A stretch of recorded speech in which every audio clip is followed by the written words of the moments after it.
பிதா குமாரன் பரிசுத்தாவின் நாமத்தினாலே ஆமேன். கர்த்தரை நோக்கி ஜெபம் பண்ண கடவோம். கிருபை நிறைந்த கர்த்தாவே, துதிகளுக்கும் ஸ்தோத்திரத்திற்கும் பாத்திரராயிருக்கிற எங்கள் அன்பின் ஆண்டவரே, உம்மை துதிக்கின்றோம், உம்மை சோத்தரிக்கின்றோம். சுவாமி, இந்த மனமகிழ்ச்சியினாலில் உமது பிள்ளைகளாகிய நாங்கள் இருக்கிற இடங்களில் தேவனை ஆராதிக்கவும் தேவனுடைய நாமத்தை போற்றவும் ஆண்டவரே நீர் எங்களுக்கு தந்திருக்கிற வாய்ப்பை நினைத்து உம்மை துதிக்கின்றோம், உம்மை சோத்தரிக்கின்றோம். கடந்த வாரம் முழுவதும் ஒவ்வொரு குடும்பத்தில் இருக்கிற பிள்ளைகளையும் ஆண்டவரே நீர் கண்மணி போல பாதுகாத்து அவர்களுக்கு வேண்டிய ஜீவன் சுகம் பலன் கொடுத்து வழியெடுத்து வந்த உம்முடைய தயவுக்காக உம்மை துதிக்கின்றோம், உம்மை சோத்தரிக்கின்றோம். சுவாமி கர்த்தாவே, இம்மட்டுமாக நாங்கள் உம்மிடமிருந்து பெற்று வருகிற ஆத்ம நன்மைகளுக்காக உம்மை துதிக்கின்றோம், உம்மை சோத்தரிக்கின்றோம். சுவாமி ஆண்டவரே, நீதாமே எங்களோடு கூட இருந்து இந்த ஆராதனையில் ஆண்டவரே தேவனுடைய பிரசனத்தை உணர்ந்து கொள்ள எங்களுக்கு நீர் உதவி செய்யும்படியாக நாங்கள் வேண்டிக் கொள்கிறோம். சுவாமி ஆண்டவரே, பலவிதமான பிரச்சனைகள் சோர்வுகள் மத்தியிலும் கைவிடாத நேசர் ஆண்டவரே தம்முடைய கிருபையினால் எங்களை தாங்கி வந்த உம்முடைய தயவுக்காக நாங்கள் உம்மை சோத்தரிக்கிறோம், நாங்கள் நன்றி செலுத்துகிறோம். சுவாமி கர்த்தாவே, இதை ஆண்டவரே காணொளி மூலமாக பார்க்கிற கேட்கிற உடைய பிள்ளைகள் ஒவ்வொருவரையும் உடைய ஆசீர்வாதத்தினால் நிறைத்து வழியெடுத்தபடியாக நாங்கள் செபிக்கிறோம். சுவாமி ஆண்டவரே, உடைய நாமம் மட்டும் மகிமைப்படுவதாக. இவைகள் அனைத்தையும் அரவரட்சகர் இயேசு கிறிஸ்துவின் மூலமாய் தாழ்மையோடு வேண்டிக் கொள்கிறோம் எங்கள் நல்ல பிதாவே, ஆமென். கர்த்தருடைய நாமத்திற்கு மகிமையாக பாமாலையில் 326வது பாடலை பாடி தேவனை நாம் மகிமைப்படுத்துவோம். ரட்சா பெருமானே பாரும் புண்ணிய பாதம் அண்டினோம் என்ற பாடலை நாம் சேர்ந்து பாடும். ரட்சா பெருமானே பாரோ புண்ணிய பாதம் அண்டினோ, சுத்தமாக்கி சிறைத்தாரோ, தேடி வந்து நிற்கிறோ. இயேசுநாதா, இயேசுநாதா,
ஜீவ காலபனிய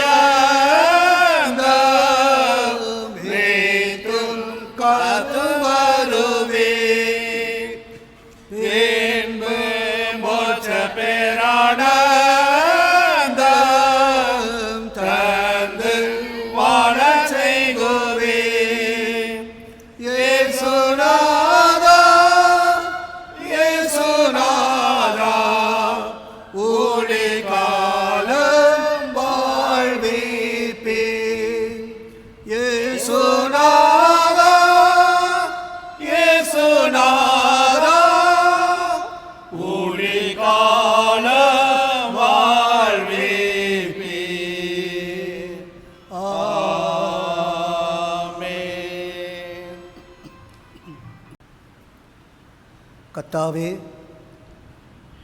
அடியனுடைய வாயின் வார்த்தைகளும் எங்கள் அனைவருடைய இருதயத்தின் தியானமும் உமது சமூகத்தில் பிரதியாயிருப்பதாக கிறிஸ்துவின் மூலமாய் வேண்டிக் கொள்கிறோம் பிதாவே. ஆமீன். கர்த்தரும் இரட்சகருமாய் இயேசு கிறிஸ்துவின் விலையேறப்பெற்ற நாமத்தில் உங்கள் அனைவருக்கும் வாழ்த்துதலை தெரிவித்துக் கொள்கிறேன். கிருபையும் சமாதானமும் உங்கள் அனைவரோடும் இருப்பதாக. இந்த நாளிலும் தென்னிந்திய திருச்சபை கால அட்டவணைப்படி திருச்சபையில் சிந்தனைக்காக கொடுக்கப்பட்டிருக்கிற தலைப்பு என்னவென்றால், கடவுளின் ஜனம், கிறிஸ்துவின் ஸ்தானாபதிகள். People of God, ambassadors of Christ. கடவுளின் ஜனம் அல்லது கிறிஸ்துவின் தூதுவர்கள் என்ற ஒரு தலைப்பை மையப்படுத்தி இந்த நாளில் நாம் திருமறை சார்ந்து சிந்திக்கும்படியாக நாம் இருக்கிறோம். முதலாவது ஒரு சின்ன ஒரு சம்பவத்தை நான் உங்களுக்கு குறிப்பிட வேண்டும் என்று நான் விரும்புகிறேன். ஒரு பட்டணத்தில் 2 கிராமங்களுக்கு இடையே எப்பொழுதும் கலவரம் நடந்து கொண்டே இருந்தது. இந்த 2 கிராமத்தினுடைய தலைவர்கள் இது எப்படியாவது ஒரு நல்ல உறவை ஏற்படுத்த வேண்டும், இதற்கு ஒரு தீர்வு காண வேண்டும் என்று சொல்லி அவர்கள் பலவிதமாக யோசித்தார்கள். என்றால் இந்த கலவரத்தின் மூலமாக அநேக மக்கள் பாதிப்படைந்தார்கள். ஆகவே இந்த கிராமத்திற்குள்ளாக மக்கள் பாதிப்படைவதை அதை நிறுத்துவதற்காக ஒரு நல்ல ஒரு உறவை ஏற்படுத்த வேண்டும் என்று சொல்லி அவர்கள் யோசித்தார்கள். அப்பொழுது ஒரு காரியத்தை அவர்கள் திட்டமிட்டார்கள். ஒரு கிராமத்தில் இருந்து ஒரு சிறு குழந்தையை அங்கே மற்றொரு கிராமத்திற்கு செய்திகளை அந்த குழந்தையிடம் கொடுத்து அனுப்புவது. அந்த எதிர்பக்கம் இருக்கிற அந்த கிராமத்தினர் அந்த செய்தியை வாங்கி படித்து அந்த குழந்தையையும் ஏற்றுக்கொண்டால் இனிமேல் நமக்குள்ளாக ஒரு உறவு ஏற்படும் என்பதற்கு அது அடையாளம். அப்படி இல்லை என்றால் அந்த செய்தியோடு அந்த குழந்தையையும் அந்த அனுப்பின அந்த கிராமத்திற்கு அனுப்பிவிட்டால் இந்த கலவரம் தொடங்கும் என்று சொல்லி அதற்கு அடையாளம். ஆகவே இந்த குழந்தையானது அந்த 2 கிராமங்களுக்கும் இடையே ஒரு சமாதான ஒரு தூதுவராக, ஒரு சமாதான ஒரு குழந்தையாக, ஒரு நல்லுறவை ஏற்படுத்துகின்ற ஒரு குழந்தையாக அங்கே அனுப்பி வைக்கிறதை நாம் பார்க்கின்றோம். பிரியமானவர்களே, இன்றைய தலைப்பு என்னவென்றால், கடவுளின் மக்கள், கிறிஸ்துவின் ஸ்தானாபதிகள். People of God, ambassadors of Christ என்ற ஒரு தலைப்பை மையப்படுத்தி நாம் சிந்திக்கும்படியாக இருக்கிறோம். ஆகவே பரிசுத்த ஆவியானவர் நமக்கு உதவி செய்வாராக. இந்த தலைப்பில் 2 வார்த்தைகளை நான் உங்களுக்கு முதலாவது சுட்டி காண்பிக்க வேண்டும் என்று நான் விரும்புகிறேன். முதலாவது கடவுளுடைய ஜனம், த பீப்புள் ஆஃப் காட். இந்த கடவுளுடைய மக்கள் என்பவர்கள் யார் என்பதை முதலாவது நாம் புரிந்து கொள்ள வேண்டும். பழைய ஏற்பாட்டில் இஸ்ரவேல் மக்கள் கடவுளால் தெரிந்து கொள்ளப்பட்ட ஜனம் என்று சொல்லி அங்கே அழைக்கப்பட்டார்கள் என்பதை நாம் பார்க்கின்றோம். இங்கே புதிய ஏற்பாட்டின்படி இந்த கடவுளுடைய ஜனம் யார் என்று சொன்னால், புதிய இஸ்ரவேலராகிய திருச்சபையும் அதில் அங்கம் வகிக்கிற ஒவ்வொருவரும் கடவுளின் மக்கள் என்று சொல்லி கருதப்படுகிறோம். இதற்கு அப்போஸ்தலனாகிய பேதுரு கடவுளின் மக்கள் என்பதற்கு ஒரு சிறப்பான ஒரு விளக்கம் கொடுக்கிறார். 1 பேதுரு 2ஆம் அதிகாரம் 9வது வசனத்தை நாம் வாசிக்கும் பொழுது, அந்தகாரத்தில் இருந்து ஆச்சரியமான ஒளியினிடத்திற்கு வந்தவர்கள், கடவுளின் புண்ணியங்களை அறிவிக்க தெரிந்து கொள்ளப்பட்டவர்கள், ராஜரீகமான ஆசாரிய கூட்டம், பரிசுத்த ஜாதி, கடவுளுக்கு சொந்த ஜனம், கடவுள் இவர்களை தமக்கு சொந்தமாக்கி கொண்டார் என்று அப்போஸ்தலனாகிய பேதுரு தன்னுடைய நிருபத்தில் அழகாக குறிப்பிடுகிறார். ஆகவே இந்த புதிய ஏற்பாட்டின்படி கடவுளுடைய மக்கள் என்பவர்கள் யார் என்று சொன்னால், இருளில் இருந்து வெளிச்சத்திற்குள்ளாக வந்தவர்கள். இதான் கடவுளுடைய மக்கள், கடவுளுடைய ஜனம் என்று சொல்லி அது நமக்கு தெளிவாக எடுத்துரைக்கின்றது. இரண்டாவது இந்த தலைப்பில் கொடுக்கப்பட்டிருக்கிற ஒரு வார்த்தை என்னவென்றால் ஸ்தானாபதி அல்லது தூதுவர் என்ற இந்த வார்த்தையினுடைய பொருள் என்பதை நாம் அறிந்து கொள்வது நல்லது. ஸ்தானாபதி யார்? அம்பாசிடர் என்று சொன்னால் எ மெசஞ்சர், எ இன்டர்செசர், எ இன்டர்பிரட்டர் என்று சொல்லி இதற்கு நாம் விளக்கம் கொடுக்கிறோம். ஆகவே இந்த தூதுவர் என்று சொன்னால், இந்த ஸ்தானாபதி என்று சொன்னால் அது தூதுவர், அனுப்புகிறவர், அது பிரதிநிதி என்று சொல்லி இதை நாம் அழைக்கின்ற ஒரு காரியத்தை, விளக்கம் கொடுக்கிற ஒரு காரியத்தை நாம் இங்கே பார்க்கிறோம். ஆகவே ஒரு நாட்டின் சார்பாக மற்ற நாட்டினுடைய தலைவரோடு இருவரது எண்ணங்களை அல்லது கருத்துக்களை பரிமாறி பாலமாயிருப்பவர்கள், உறவுகளை கட்டுகிறவர்கள்தான் இந்த ஸ்தானாபதி என்று நாம் சொல்லுகிறோம். ஆகவே இந்த ஸ்தானாபதி தம்மை அனுப்புகிறவர்களின் அதிகாரத்தையும் வழிகாட்டுதலையும் அவர்கள் பெற்றுக்கொள்ளுகிறார்கள் என்பதை நாம் தெளிவாக நாம் அறிந்திருக்க வேண்டும். ஒரு ராஜாவினுடைய பிரதிநிதி என்பதால் ஒரு தேசத்துக்காக அவர் பேசுகிறவர் என்பது பொருள். தாம் பேசுகின்ற இந்த தேசத்து சூழலுக்கு ஏற்ப அவர் புரிந்து செயல்படுகிறவர், அவர்தான் ஸ்தானாபதி, அவர்தான் தூதுவர் என்று சொல்லி நாம் இன்றைக்கு நடைமுறையில் நாம் இதை அறிந்து கொள்கின்றோம். ஆகவே இந்த ஸ்தானாபதி என்பவர் அங்கே அனுப்பப்படுகிறவருடைய பிரதிநிதி என்று சொல்லி நாம் அதை கற்றுக்கொள்கின்றோம். ஆகவே இந்த ஸ்தானாபதி எப்படி இருக்க வேண்டும்? அவர்கள் தைரியமுள்ளவர்களாக இருக்க வேண்டும். அங்கே எல்லா விதமான அதிகாரத்தையும் அவர்கள் பெற்றிருக்க வேண்டும் என்று சொல்லி நாம் இதை குறித்து நாம் அறிந்து கொள்கின்றோம். ஆனால் இங்கே கிறிஸ்துவின் ஸ்தானாபதி யார் அல்லது கிறிஸ்துவின் தூதுவர் என்பவர் யார் என்பதை இன்றைக்கு நாம் கற்றுக்கொள்ள வேண்டும். ஒருவேளை ஸ்தானாபதி அல்லது தூதுவர் என்று சொல்லி நாம் அது வழக்கமாக இதை நாம் பார்க்கின்றோம். ஆனால் கிறிஸ்துவுடைய ஸ்தானாபதி அல்லது கிறிஸ்துவுடைய தூதுவர் யார் என்பதை இன்றைக்கு நாம் புரிந்து கொள்வது நல்லது. திருமறை சார்ந்து இதை சிந்திப்போமானால், கடவுளின் மக்கள் கிறிஸ்துவின் தூதுவர்கள் என்னும்போது அவர்கள் பரலோக ராஜ்யத்திற்குரிய நற்செய்தியை மக்களுக்கு எடுத்து கூறி அவர்களை பரலோக ராஜ்யத்திற்குரியவர்களாய் மாற்றுபவர்கள் என்பதை நாம் புரிந்து கொள்கின்றோம். ஆகவே கிறிஸ்துவுடைய ஸ்தானாபதி அல்லது கிறிஸ்துவுடைய தூதுவர் என்று நாம் சொல்லும் பொழுது பரலோக ராஜ்யத்திற்குரிய நற்செய்தியை எடுத்து சொல்லுகிறவர்கள், அங்கே எடுத்து மற்றவர்களுக்கு அறிவிக்கிறவர்கள் என்பதாக நாம் வேதத்தை நாம் பார்க்கின்றோம். பவுலடிகளாரை நீங்கள் எடுத்துக்கொள்ளுங்கள். அவர் என்ன சொல்லுகிறார்? நாங்கள் கிறிஸ்துவுக்கு ஸ்தானாபதிகளாய் இருக்கிறோம் என்று சொல்லி அவர் தன்னுடைய நிருபத்தில் குறிப்பிடுவதை பார்க்கிறோம்.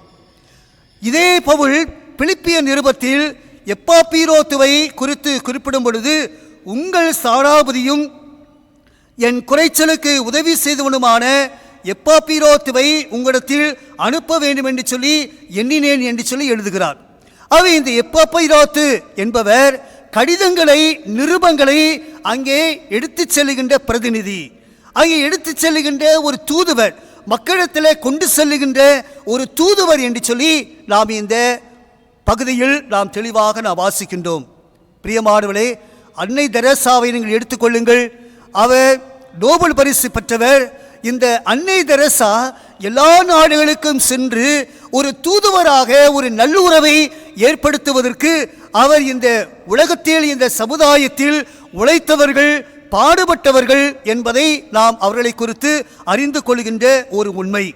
ஆகவே பிரியமானவர்களே, திருச்சபையில் உள்ள ஒவ்வொரு அங்கத்தினரும் ஸ்தானாபதியே, திருச்சபையில் உள்ள ஒவ்வொரு அங்கத்தினரும் கிறிஸ்துவின் தூதுவர்களாகவே இருக்கிறார்கள் என்பதை நாம் நினைவுபடுத்திக் கொள்வோம். ராஜாவுக்கு செய்தியை அங்கே சுமந்து செல்ல வேண்டியவர்கள். கர்த்தர் அனுப்புகிறார், நாம் செல்ல வேண்டும் என்பதை நாம் புரிந்து கொள்ள வேண்டும். ஆகவே இன்றைக்கு நமக்கு கொடுக்கப்பட்டுள்ள திருமறை பகுதிகளில் கடவுளுடைய ஜனம் கிறிஸ்துவின் தூதுவராக செயல்பட கற்றுத்தரும் உண்மைகளை குறித்து நாம் தியானிக்கும்படியாக நாம் இருக்கிறோம். ஆகவே 3 திருமறை பாடங்களை மையப்படுத்தி நாம் சேர்ந்து தியானிக்கும்படியாக நாம் இருக்கின்றோம். பரிசுத்த ஆவியானவர் நமக்கு உதவி செய்வாராக, ஏற்ற காரியங்களை நமக்கு கற்றுக் கொடுப்பாராக. முதலாவது நமக்கு கொடுக்கப்பட்டிருக்கிற ஒரு திருமறை பகுதி என்னவென்றால், அது யோசுவாவின் புஸ்தகம் 1 அதிகாரம் 1 முதல் 9 வசனங்கள். யோசுவாவின் புஸ்தகம் 1 அதிகாரம் 1 முதல் 9 வசனங்கள். இது இந்த பகுதிக்கு ஒரு தலைப்பு கொடுக்க வேண்டுமென்றால், கடவுளுடைய வாக்குறுதி நிறைவேற துணையாகும் தூதுவர் யோசுவா. இங்கே யோசுவாவை குறித்து நாம் படிக்கிறோம். இதனுடைய பின்னணியத்தை நான் உங்களுக்கு விளக்க நான் முற்படுகிறேன். இஸ்ரவேல் ஜனங்களை எகிப்தின் அடிமை வாழ்வில் இருந்து விடுவித்து பாலும் தேனும் ஓடுகிற கானான் தேசத்திற்கு நேராக மோசே வழியெடுத்து சென்றார். மோசே மரித்த பின்பு இஸ்ரவேல் ஜனங்களை தொடர்ந்து வழிநடத்துகின்ற ஒரு பொறுப்பை கடவுள் இந்த யோசுவாவிடம் ஒப்படைத்தார். யோசுவா மோசே விட்டு சென்ற பணியை நிறைவேற்றுவதற்கு அங்கே திகைத்து நின்றார். இந்த இஸ்ரவேல் மக்கள் முரட்டாட்டமுள்ள கலகக்கார மனிதர்கள், அவர்களை வழிநடத்தி செல்வது லேசான காரியமல்ல என்று யோசித்து அவன் நிற்கிறான். ஆகவே இந்த மோசே இந்த இஸ்ரவேல் ஜனங்களை ஒரு தலைவராக இருந்து அங்கே கடவுளுடைய துணையோடு அற்புதமாக வழிநடத்தி கொண்டு வந்தார். ஆகவே இந்த இஸ்ரவேல் ஜனங்களை இப்படி நான் வழிநடத்த முடியும் என்று சொல்லி இந்த யோசுவா திகைத்து நின்ற பொழுது ஆண்டவர் யோசுவாவோடு கூட பேசி நம்பிக்கையூட்டும் ஒரு வாக்குத்தத்தத்தை அங்கே தருகின்றார். அங்கே உடன்படிக்கை செய்கிறார். அங்கே வெற்றியை தருவதாகவும் மேன்மைப்படுத்துவதாகவும் உன்னோடு கூட இருக்கிறேன் என்று சொல்லி அங்கே யோசுவாவை உற்சாகப்படுத்துகிறதை நாம் அந்த அதிகாரத்தில் நாம் வாசிக்கிறோம். யோசுவாவின் புஸ்தகம் 1 அதிகாரம் 5வது வசனத்தை நாம் வாசிக்கும் பொழுது, நீ உயிரோடு இருக்கும் நாளெல்லாம் ஒருவனும் உனக்கு முன்பாக எதிர்த்து நிற்பதில்லை. நான் மோசேயோடு இருந்தது போல உன்னோடும் இருப்பேன். நான் உன்னை விட்டு விலகுவதுமில்லை, உன்னை கைவிடுவதுமில்லை என்று சொல்லி இந்த அருமையான நம்பிக்கையூட்டும் வாக்குத்தத்தத்தை கர்த்தராகிய ஆண்டவர் யோசுவாவுக்கு அங்கே கொடுத்து யோசுவாவை உற்சாகப்படுத்துகிற, யோசுவாவை பலப்படுத்துகிற ஒரு காரியத்தை நாம் இங்கே வேதத்தில் நாம் தெளிவாக வாசிக்கின்றோம். ஆம், தேவன் எப்பொழுதும் தன்னோடு கூட இருக்கிறார் என்ற ஒரு நம்பிக்கை இந்த யோசுவாவுடைய உள்ளத்தில் இருந்ததால் அவருடைய வாழ்க்கை ஒரு ஜெயமுள்ள ஒரு வாழ்வாக அங்கே காணப்பட்டது. இந்த யோசுவா கடவுளுடைய வாக்குறுதி நிறைவேற ஒரு தூதுவராக செயல்பட்டார் என்பதை நாம் புரிந்து கொள்கின்றோம். அங்கே இந்த யோசுவா கடவுளுடைய பிரதிநிதியாக அவர் செயல்பட்டார் என்பதை நாம் புரிந்து கொள்கின்றோம். என்றால் கடவுளுக்கும் அங்கே இஸ்ரவேல் மக்களுக்கும் நடுவாக நின்று இந்த யோசுவா ஒரு தூதுவராக, ஒரு பிரதிநிதியாக நின்று இந்த இஸ்ரவேல் ஜனங்களை ஆச்சரியமாக கடவுளுடைய ஆலோசனைப்படி அங்கே பாலும் தேனும் ஓடுகிற கானான் தேசத்திற்கு நேராக வழிநடத்தி சென்றார் என்று சொல்லி நாம் வேதத்தில் நாம் தெளிவாக நாம் அறிந்து கொள்கின்றோம். பிரியமானவர்களே, கடவுளுடைய மக்கள் அனைவரும் கடவுளுடைய தூதுவர் என்பதை இந்த யோசுவாவுடைய வாழ்க்கையின் மூலமாக நாம் அறிந்து கொள்கின்றோம். நம்முடைய நடைமுறை கிறிஸ்தவ வாழ்க்கையில் கடவுளின் தூதுவர்களாக அழைக்கப்பட்டிருக்கிற ஒவ்வொருவரும் கர்த்தருடைய வேதத்தின்படி நடப்பதிலே கவனமாக இருக்க வேண்டும். அதுவே நம்மையும் நம்மூலமாக மற்றவர்களையும் தேவனுடைய ராஜ்யத்திற்கு நேராக வழிநடத்த முடியும் என்பதில் எந்தவிதமான ஐயப்பாடும் இல்லை. ஆகவே நாம் எதற்கும் பயப்பட வேண்டிய, கலங்க வேண்டிய, திகைக்க வேண்டிய அவசியமில்லை. என்றால் யோசுவாவுக்கு தேவனாய கர்த்தர் அருமையான ஒரு வாக்குத்தத்தத்தை கொடுத்ததைப் போல ஆண்டவர் கடவுளுடைய திட்டம் நம் மூலமாக நிறைவேறுவதற்கு ஆண்டவர் இந்த வாக்குத்தத்தத்தையும் நமக்கு அருளி செய்கிறார். ஆகவே நாம் எதற்கும் பயப்படவோ கலங்கவோ அல்லது திகைக்கவோ வேண்டியதில்லை. நமது பாதைகளில் இருக்கும் தடைகளை அகற்றிவிட்டு அங்கே கடவுளுடைய வாக்குறுதி நிறைவேற ஜெயம் கொடுக்கும் தேவன் நம்முடைய தேவன் என்பதை உறுதிப்படுத்திக் கொள்வோம். இதுதான் இந்த முதலாவது திருமறை பாடத்திலிருந்து நாம் கற்றுக்கொள்கின்ற ஒரு காரியம். ஆகவே இங்கே கடவுளுடைய வாக்குறுதி நிறைவேறுவதற்கு அங்கே யோசுவா கடவுளுடைய ஒரு தூதுவராக, கடவுளுடைய ஒரு பிரதிநிதியாக அவர் செயல்பட்டார் என்பதை நாம் இங்கே பார்க்கின்றோம். கடவுளுடைய வாக்குத்தத்தம் என்பது மாறாதது. கடவுளுடைய வாக்குத்தத்தம் என்பது அது உண்மையானது. ஆகவே கடவுள் தம்முடைய பிள்ளைகளுக்கு இந்த வாக்குத்தத்தத்தை அவர் தருகின்றார். யோசுவாவுக்கு நம்பிக்கையூட்டும் வாக்குத்தத்தத்தை கொடுத்ததைப் போல இன்றைக்கு அவருடைய பிள்ளைகள் ஒவ்வொருவருக்கும் இந்த வாக்குத்தத்தங்களை அவர் கொடுக்கிறார்.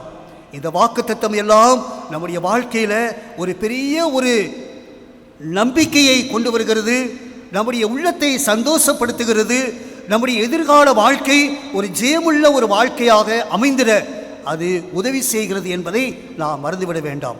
ஆகவே இந்த முதலாவது திருமறை பாடம் அதைத்தான் நமக்கு கற்றுக் கொடுக்கின்றது. இரண்டாவது திருமறை பாடமாக 2 கொரிந்தியர் 5ஆம் அதிகாரம் 16வது வசனத்திலிருந்து அந்த அதிகாரம் முடிய அங்கே நாம் சிந்தனைக்காக இந்த பகுதி நமக்கு கொடுக்கப்பட்டிருக்கிறது.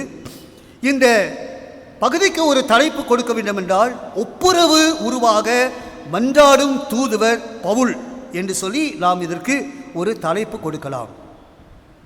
இந்த திருமறை பகுதியில் ஒப்புரவாகுதலின் சிறப்பை குறித்து பவுல் விளக்கமாக அங்கே குறிப்பிடுகிறார்.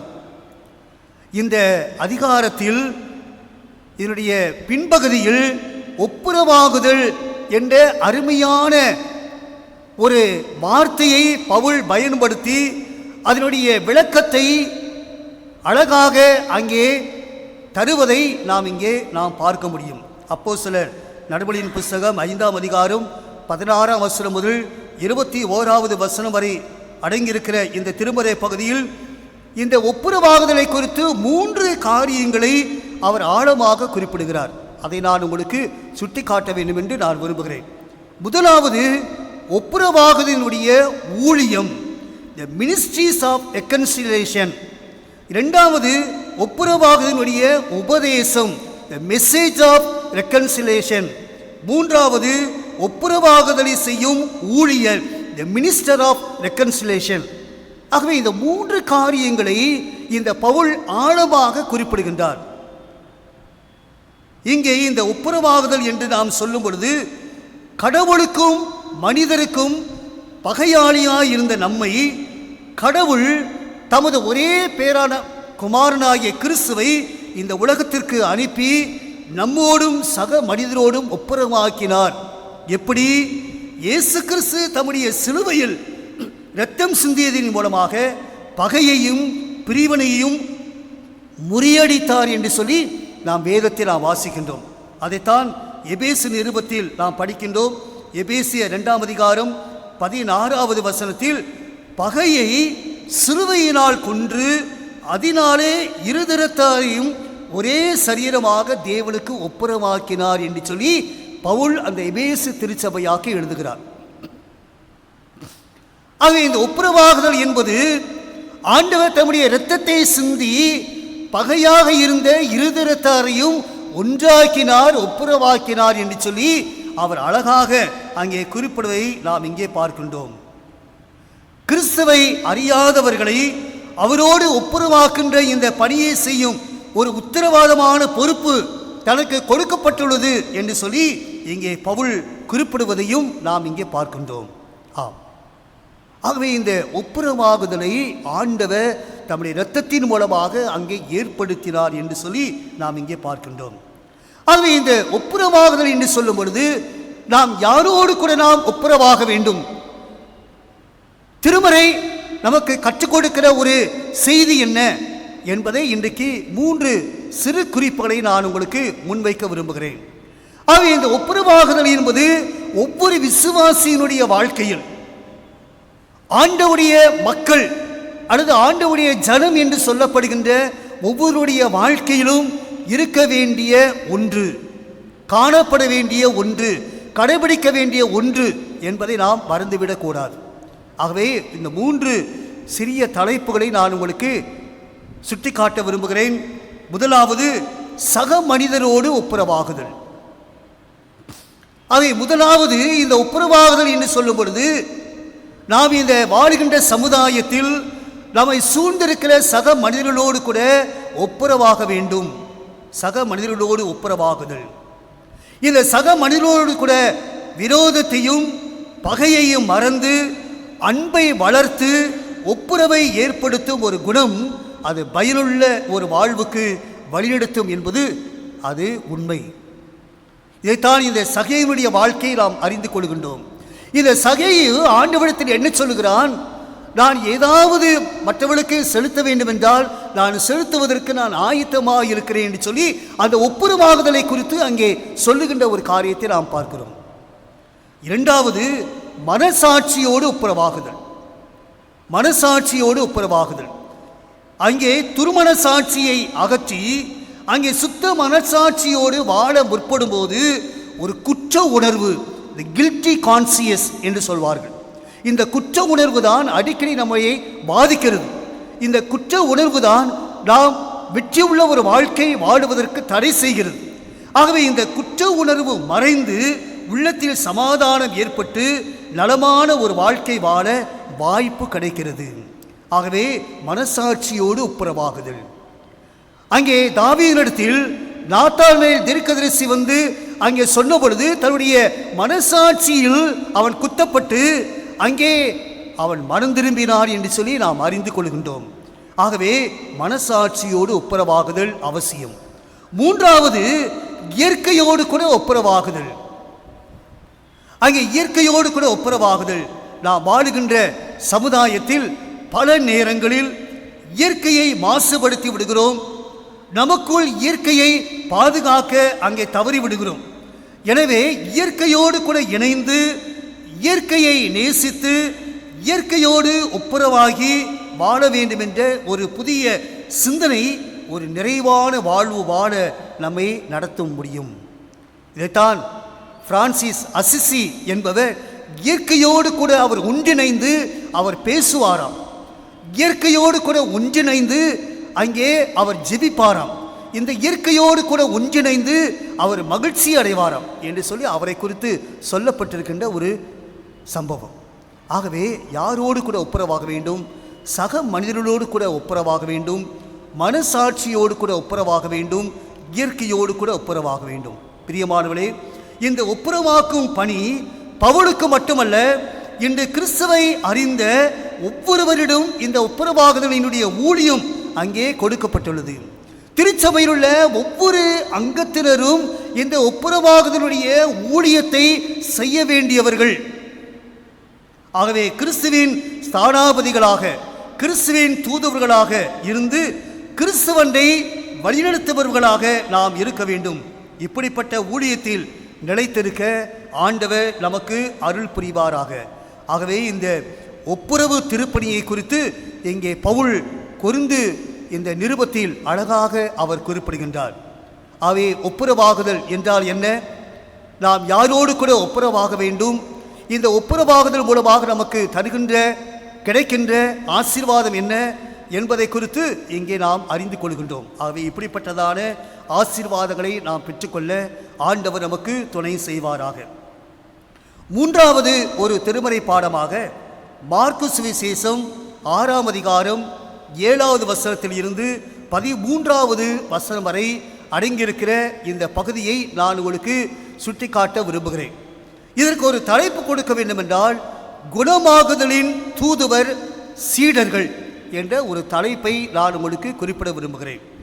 இந்த பகுதியில் இயேசு வரையறுத்த ஊழிய முறைமைகளை பற்றி சொல்லப்பட்டிருக்கிறது. இந்த பகுதியை நீங்கள் வாசிக்கும் பொழுது இயேசு கிறிஸ்து சீடர்களை இந்த உலகில் செய்து நிறைவேற்ற வேண்டிய பணியை தொடர்ந்து நிறைவேற்ற, அதாவது வியாதிகளை சுகமாக்க, பிசாசுகளை துரத்த, மனந்திரும்பலின் நற்செய்தியை அறிவிக்க அதிகாரத்தையும் ஆற்றலையும் கொடுத்து அனுப்பினார் என்று வாசிக்கிறோம். ஆகவே ஆண்டவராய் இயேசு கிறிஸ்து தம்மால் தெரிந்து கொள்ளப்பட்ட அந்த சீடர்களுடைய வாழ்வில் இந்த அதிகாரத்தையும் ஆற்றலையும் கொடுத்து அங்கே அனுப்பினார் என்று நாம் பார்க்கிறோம். அவர் இப்படிப்பட்ட ஒரு அதிகாரத்தை கொடுத்து அங்கே அனுப்புகிறார். வியாதிகளை சுகமாக்க, பிசாசுகளை துரத்த, மனந்திரும்பலின் நற்செய்தியை அறிவிக்க அவர்களுக்கு இந்த அதிகாரத்தை கொடுத்து அங்கே அனுப்புகிறதாக நாம் வாசிக்கின்றோம். இயேசு சீடர்களை ஒரு தூதர்களாக மனிதர்களை பிடிக்க அங்கே அனுப்புகிறார். இயேசு கிறிஸ்து ஆரம்ப நாட்களில் இந்த சீடர்களை தெரிந்து கொண்டவுடன் மனிதர்களை பிடிக்கிறவர்களாக்குவேன் என்று சொல்லி அங்கே அனுப்புகிற ஒரு காரியத்தை நாம் இங்கே பார்க்கிறோம். மீன் பிடிப்பவர்கள் அல்ல, மனுஷர்களை பிடிக்கின்றவர்களாக நான் அனுப்புகிறேன் என்று சொல்லி அங்கே அந்த சீடர்களை இயேசு கிறிஸ்து தெரிந்து கொண்டார் என்று பார்க்கிறோம். ஆகவே அவர்கள் கடவுளின் ஸ்தானாபதிகளாக போகிறார்கள். அவர்கள் தங்கள் வாழ்வாதாரங்களை விட்டுவிட்டு எவ்வித சூழலையும் மறந்தவர்களாய் அவர்கள் போகிறார்கள் என்பதை அந்த பகுதியை நீங்கள் வாசிக்கிறோம். நீங்கள் செல்லும் பொழுது 2 பேராய் நீங்கள் செல்லும் பொழுது வழிக்கு நீங்கள் எந்த காரியத்தையும் உணவையும் நீங்கள் மாற்று உடைகளையும் நீங்கள் கொண்டு செல்ல வேண்டாம் என்று சொல்லி ஆண்டவர் சொல்லுகின்ற ஒரு காரியத்தை பார்க்கிறோம். ஆகவே இந்த சீடர்கள் எல்லா விதமான வாழ்வாதாரங்களையும் அங்கே விட்டுவிட்டு எவ்வித சூழலையும் அவர்கள் மறந்தவர்களாய் போகிறதை நாம் இங்கே பார்க்கிறோம். அவருடைய தேவைகள் அனைத்தையும் பரமபிதா சந்திப்பார் என்பதையும் இயேசு சீடர்களுக்கு தெளிவுபடுத்தினார். பிரியமானவர்களே, நம்முடைய வாழ்க்கையில் எல்லா தேவைகளையும் சந்திக்கிற பரமபிதா ஒருவர் இருக்கிறார். ஆகவே நாம் எதை குறித்து நாம் அச்சப்பட வேண்டிய அவசியமில்லை. நாம் எதை குறித்தும் நாம் கலங்க வேண்டிய அவசியமில்லை. ஆகவே இந்த சீடர்களுடைய வாழ்க்கையில் பரமபிதா எல்லா தேவைகளையும் அவர் சந்திக்கிறவர் என்ற ஒரு எண்ணத்தோடு அவர்கள் புறப்பட்டு சென்றார்கள் என்பதை நாம் அறிந்து கொள்கின்றோம். இயேசுவுடைய சீடர்கள் இயேசுவை போல அற்புத செயல் செய்யும் தூதர்களாக அங்கே செயலாற்றினார்கள் என்றும் நாம் இங்கே பார்க்கின்றோம். மார்க்கு சுவிசேஷம் 6ஆம் அதிகாரம் 12ஆம் வசனம் 13வது வசனத்தை நாம் வாசிக்கும் பொழுது இயேசு சீடர்களுக்கு சொன்னபடியே 2 பேராக புறப்பட்டு போய் மனம் திரும்புங்கள் என்று பிரசங்கித்து அநேகம் பிசாசுகளை துரத்தி அநேகம் நோயாளிகளை எண்ணெய் பூசி சொஸ்தமாக்கிறார்கள் என்று நாம் வாசிக்கிறோம். இன்றும் தமது சீடர்களின் வழியாக இதை செய்து கொண்டிருக்கின்றார் என்பதை நாம் இந்த பகுதியின் வாயிலாக அறிந்து கொள்கின்றோம். பிரியமானவர்களே, கிறிஸ்துவின் தூதர்களாக இருக்கின்ற, கிறிஸ்துவினுடைய ஸ்தானாபதிகளாக இருக்கின்ற நம்முடைய வாழ்க்கையிலும் ஆண்டவர் எல்லா தேவைகளையும் அவர் நமக்கு பூரணமாய் கொடுக்கிற ஆண்டவர். அது மாத்திரமல்ல, இந்த உலகத்தில் நமக்கு அதிகாரத்தையும் ஆற்றலையும் அவர் நமக்கு கொடுத்து அனுப்புகிறவர். வியாதிகளை சுகமாக்க, அங்கே பிசாசுகளை துரத்த, அநேக மக்களை மனம் திரும்புதலுக்கு ஏற்ற வழிநடத்த ஆண்டவர் நம்மை அனுப்புகிறார் என்பதை நாம் மறந்துவிடக்கூடாது. ஆகவே நாம் வாழுகிற இடத்தை சுற்றிலும் அநேக தேவையுள்ள மக்கள் இருக்கிறார்கள். இன்றைக்கு நீங்கள் பாருங்கள், உங்களுடைய கண்களுக்கு எதிரே நம்மை சுற்றிலும் நாம் பார்க்கிற அநேக மக்கள் அவர்கள் இருக்கிறார்கள். எப்படிப்பட்ட மக்களாக அவர்கள் காணப்படுகிறார்கள் என்று சொன்னால், அவர்கள் பலவிதமான இருதயம் தொய்ந்து போன நிலைமையில் அவர்கள் காணப்படுகிற ஒரு காரியத்தை இன்றைக்கு நாம் பார்க்கின்றோம். அவை அப்படிப்பட்டவர்களுக்கு ஒரு விடுதலையினுடைய நற்செய்தியை அறிவிப்பது யார்? நீங்களும் நானும் தான். இந்த கிறிஸ்துவுடைய நற்செய்தியை அங்கே ஸ்தானாபதிகளாக சுமந்து செல்ல வேண்டியவர்கள் என்பதை இந்த திருமறை வாயிலாக நாம் கற்றுக்கொள்கின்றோம். பிசாசுகளை துரத்தவும், நெருக்கத்தில் இருக்கிறவர்களுக்கு ஆறுதல் தரவும், நொறுங்குண்டு இருக்கும் மக்களை ஸ்திரப்படுத்தவும் நோய்களை குணமாக்கும் அதிகாரமும் அனைத்து விசுவாசிகளுக்கும் ஆண்டவர் கொடுக்கிறார். இதை நாம் மறந்துவிட வேண்டாம். ஒருவேளை எனக்கு என்ன ஒரு வரம் இருக்கிறது என்று சொல்லி அநேகர் இன்றைக்கு நினைக்கக்கூடும். ஆனால் ஆண்டவர் எல்லா மக்களுக்கும், ஆண்டவருடைய பிள்ளைகள் ஒவ்வொருவருக்கும் இந்த அருமையான இந்த காரியங்களை அதிகாரத்தோடு அங்கே கொடுக்கிறதை நாம் இங்கே பார்க்கிறோம். ஆகவே இன்றைக்கு நாம் எதிரே பார்க்கின்ற நொறுங்குண்ட மக்களை தேற்ற வேண்டியது நம்முடைய கடமை. அநேக விதங்களில் தனக்கு எப்படி விடுதலை கிடைக்குமோ என்று சொல்லி தவித்து கொண்டிருக்கிற ஜனங்களுக்கு அந்த விடுதலையுடைய நற்செய்தியை கொடுப்பது நம்முடைய ஒரு கடமை. இருதயத்தில் தொய்ந்து போய் என்னுடைய வாழ்க்கை இதோடு முடிந்து விடுமோ என்று சொல்லி நினைக்கின்ற மக்களை அங்கே நற்செய்தியை அறிவித்து, இந்த உலகத்தில் உனக்கு வாழ்வு உண்டு, இந்த உலகத்தில் ஒருவர் உன்னை தேற்றுகிறவர் உண்டு, இந்த உலகத்தில் உன்னை அன்பு பாராட்டுகிறவர் ஒருவர் உண்டு என்று சொல்லி இந்த நற்செய்தியை அறிவிப்பது நம்முடைய கடமையாக இருக்கிறது என்பதைத்தான் இங்கே நாம் புரிந்து கொள்கின்றோம். ஆகவே இயேசு தாம் வாழ்ந்த காலத்தில் அநேக மக்கள் மேல் மனதுருக்க முடியவராக காணப்பட்டார், நன்மை செய்கிறவராக சுற்றித் திரிந்தார் என்று வேதம் சொல்லுகிறது. ஆகவே இன்றைக்கு கிறிஸ்தவனுடைய ஸ்தானாபதிகளாக இருக்கிற நீங்களும் நானும் மற்றவர்கள் மேல் மனதுருக்க முடியவர்களாய், இன்றைக்கு நன்மை செய்கின்ற பாத்திரமாய் இன்றைக்கு நாம் காணப்பட அழைக்கப்பட்டவர்கள் என்பதை இந்த நற்செய்தி பகுதி நமக்கு ஆழமாக நமக்கு அறிவுறுத்துகிறது என்பதை நாம் மறந்துவிட கூடாது.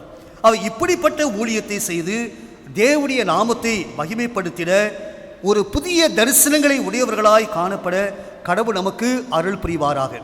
ஆகவே ஆண்டவர் நமக்கு அதிகாரத்தை கொடுக்கிறார். இந்த அதிகாரத்தை நாம் பெற்றுக்கொள்வதற்கு ஒரு புதிய தரிசனம் நம்முடைய வாழ்க்கையில் இருக்க வேண்டும்.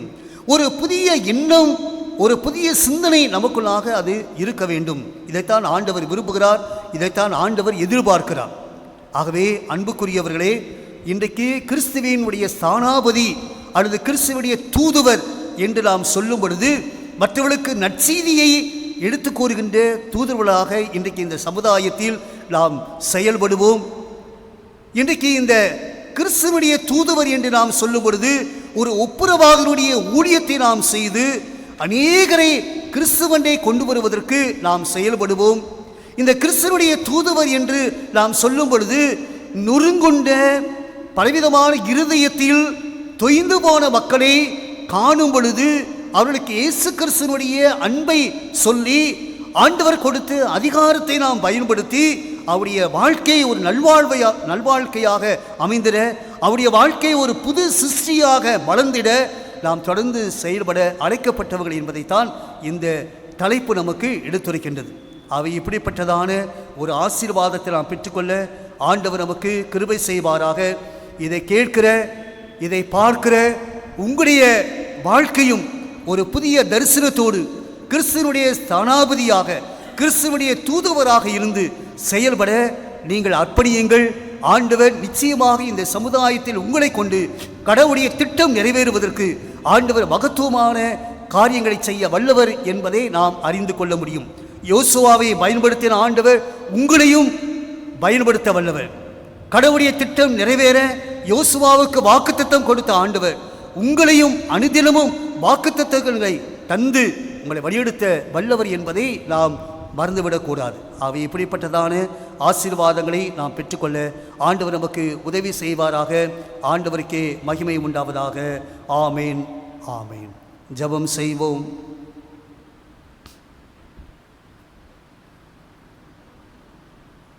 கர்த்தாவே, உம்முடைய அன்பு மாறாதது, உம்முடைய கிருபை மாறாதது, உம்முடைய இரக்கம் மாறாதது, உம்முடைய தயவு மாறாதது என்பதை நாங்கள் உணர்ந்து உம்மை துதிக்கின்றோம், உம்மை சோதரிக்கின்றோம். நீர் எங்கள் மேல் வைத்திருக்கிற மனதுருக்கத்திற்காக நாங்கள் உமக்கு நன்றி செலுத்துகிறோம். சிலுவையில் ரத்தம் சிந்தி எங்களை ஒப்புரமாக்குதலை ஆண்டவரே எங்களுக்கு தந்தவரே, நாங்கள் உம்மை துதிக்கின்றோம், உம்மை சோதரிக்கின்றோம் சுவாமி. கர்த்தாவே, இந்த நாளிலும் கிறிஸ்துவினுடைய ஸ்தானாபதி என்ற தலைப்பை மையப்படுத்தி நாங்கள் சிந்திக்கும் பொழுது நாங்கள் அனைவரும் கடவுளுடைய மக்கள், நாங்கள் அனைவரும் கடவுளுடைய ஜனம் என்ற ஒரு நினைவில் நாங்கள் கிறிஸ்துவனுடைய தூதுவர்களாக செயல்படுவதற்கு எங்களை தொடர்ந்து வாக்குத்தத்தங்களை கொடுத்து அதிகாரத்தை கொடுத்து எங்களை வழிநடத்த வேண்டும் என்று உம்மை நோக்கி நாங்கள் கெஞ்சுகிறோம். நாங்கள் புதிய சிந்தனையோடு கூட நாங்கள் செயல்படுவதற்கு பசுத்த ஆவியானவர் எங்களை தொடர்ந்து வழிநடத்த வேண்டும் என்று நாங்கள் கெஞ்சுகிறோம். ஆண்டவரே, உம்முடைய நாமம் மகிமைப்படுவதாக. ஆண்டவரே, இந்த காணொளி மூலமாக ஆண்டவரே இந்த செய்தியை பார்க்கிற கேட்கிற ஒவ்வொருடைய உள்ளத்திலும் தேவ சமாதானம் ஊற்றப்படுவதாக. நன்மையும் கிருபையும் ஒவ்வொருடைய குடும்பங்களிலும் காணப்படும்படியாக நாங்கள் செபிக்கிறோம். ஆண்டவரே, இந்த தொற்று நோய் ஆண்டவரே எந்த விதத்திலும் யாருக்கும் ஆண்டவரே பாதிப்பை உண்டாக்காதபடி நீ ஒவ்வொருவரையும் இரத்த கோட்டைக்குள்ளாக நீர் பாதுகாத்து கொள்ளும்படியாக நாங்கள் செபிக்கிறோம். சுவாமி ஆண்டவரே, எங்களை அறிந்திருக்கிற ஆண்டவர் எல்லா தேவைகளையும் நிறைவு செய்து தருகிற ஆண்டவர் என்பதை நாங்கள் புரிந்து கொண்டு வாழ நீ உதவி செய்வீராக. உடைய நாமம் மட்டும் மகிமைப்படுவதாக. துதி கன மகிமை உமக்கே செலுத்துகிறோம். அருமரட்சகர் இயேசு கிறிஸ்துவின் மூலமாய் தாழ்மையோடு வேண்டிக் கொள்கிறோம் எங்கள் ஜீவனுள்ள பிதாவே. ஆமேன், ஆமேன். தேவனுடைய இரக்கமுள்ள கிருபைக்கும் தயவுள்ள பராமரிப்புக்கும் தெய்வீக சமாதானத்திற்கும் உங்களையும் உங்களுடைய குடும்பங்களையும் ஒப்புவிக்கிறோம். நம்முடைய ஆண்டவராய் இயேசு கிறிஸ்துடைய கிருபை, பிதாவாகிய தேவனுடைய அன்பு, பரிசுத்த ஆவியானவருடைய அன்பு ஐக்கிய வலியுறுத்துதல் பராமரிப்பு நாம் அனைவரோடும் மீண்டும் மீண்டும் சதா காலங்களிலும் நிலைத்திருப்பதாக. ஆமேன். நிறைவு பாடலாக புத்தளிச்சி பாடல் 51வது பாடல், திருப்பாதம் நம்பி வந்தேன் கிருபை நிறை இயேசுவே என்ற பாடலை நாம் சேர்ந்து பாடும். திருப்பாதம் நம்பி வந்தேன் கிருபை நிறை இயேசுவே, தமதன்பை கண்டடைந்தேன் தேவ சமூகத்திலே, தமதன்பை கண்டடைந்தேன் தேவ சமூகத்திலே. இளை பாருதல் தரும் தேவா, கடை தோரை தேற்றிடுமே. இளை பாருதல் தரும் தேவா, கடை தோரை தேற்றிடுமே. சிலுவை நிழலெந்தன் தஞ்சம், சுகமாய் அங்கு தங்கிடுவேன். சிலுவை நிழலெந்தன் தஞ்சம், சுகமாய் அங்கு தங்கிடுவேன். திருப்பாதம் நம்பி வந்தேன் கிருபை நிறை இயேசுவே, தமதன்பை கண்டடைந்தேன் தேவ சமூகத்திலே. என்னை நோக்கி கூப்பிடு என்று துன்ப நேரத்திலும், என்னை நோக்கி கூப்பிடு என்று துன்ப நேரத்திலும், கருத்தாய் விசாரித்து என்றும் கனிவோர் என்னை நோக்கிடுமே. கருத்தாய் விசாரித்து என்றும் கனிவோர் என்னை நோக்கிடுமே. திருப்பாதம் நம்பி வந்தேன் கிருபை நிறை இயேசுவே, தமதன்பை கண்டடைந்தேன் தேவ சமூகத்திலே. என்னை கைவிடாதிரும் நாதா, என நிந்தை நேரிடினும். என்னை கைவிடாதிரும் நாதா, என நிந்தை நேரிடினும். உமக்கா சகிப்பேன் உமது பலன் ஏந்திடுமே உமக்காக யாவும் சகிப்பேன் உமது பலன் ஏந்திடுமே திருப்பாதம் நம்பி வந்தேன் கிருபை நிறைய இயேசுவே தமதன்மை கண்டடைந்தேன் தேவன் சமூகத்திலே தமதன்மை கண்டடைந்தேன் தேவ சமூகத்திலே. சங்கீதக்காரனாகிய தாவீதோடு கூட நாம் இணைந்து கடவுளுக்கு நாம் நன்றி சொல்லுவோம். என் ஆத்துமாவே கர்த்தரை சோதரி, என் முழுவதுமே பசுத்த நாமத்தை சோதரி. என் ஆத்துமாவே கர்த்தரை சோதரி, அவர் செய்த சகல மறவாதே. ஆமேன். தேவ சமாதானம் உங்களோடு கூட இருப்பதாக. ஆமேன். ஆம்.